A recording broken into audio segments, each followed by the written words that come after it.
Болады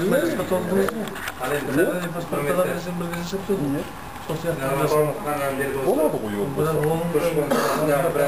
айтылды. Оның біразын өзім жазып түртіп отырдым. Мен ол енді менің мүмкіндігім болса жоғары жаққа айта барармын. Дегенмен сіздердің шарттарыңыз бойынша көші-қон департаментінен бастығы болмаса, орынбасар деп шарт қойған екенсіздер.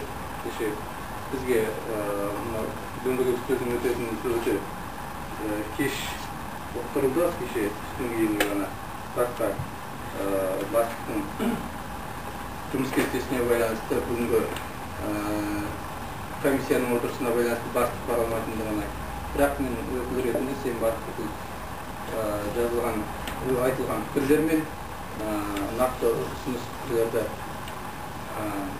жазып отырып маған доклад етесің деп тұрған. Сондықтан мен енді ол сіздерден асып ешқандай айтатын жөн жоқ. Дегенмен осындағы негізгі пікірлер айтылды, тақталды.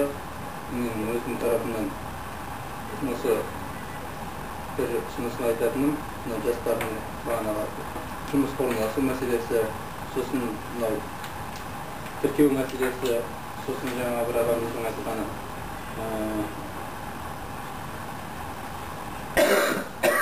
шетелдегі қандастарымыздың диаспора мәселесі, сол сияқты күрделі бір мәселелерді ортаға қойды. Сондықтан мен енді Грант, оқушылардың гранты 2%.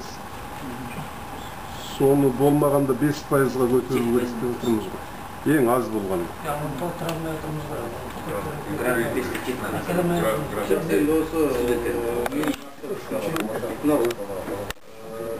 Жастарды көптеп шетелдегі осы қоғам мемлекеттік қызметтерге тарту керек. Сосын жастарды көбінесе осындай маңызды келелі жиындарға көптеп тарту керек.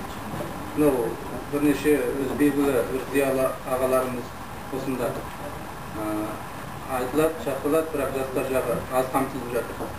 Сондықтан бірнеше қазіргі жастардың ұйымдары құрылып жатыр. Сондықтан келелі менің ұсынысым келесі жиналыстарда жастар ұйымдарының өкілдерінен қатыстырса.